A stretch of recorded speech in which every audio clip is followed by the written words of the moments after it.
Salam dostlar, hər vaxtınız xeyir. Bir çox dostlarıma deyirəm, orada məsələn yazırlar dostlar ki, ən sadə, ən yaxşı calaq üsulu elə budur. Sadə bir calaq üsuludur, başqa problem yoxdur bunda, görürsüz.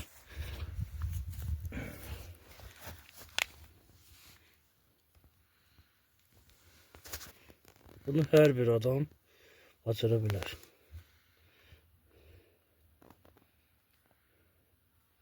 Şimdi bunu rezakla da eləyirlər. Avoy bıçağı deyirlər bunu.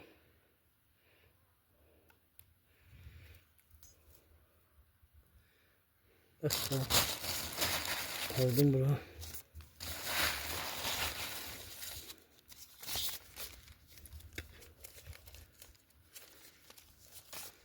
En basit yol budur.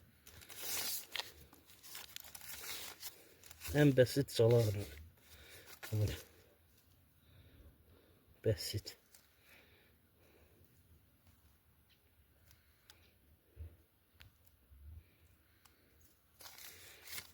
Böyle.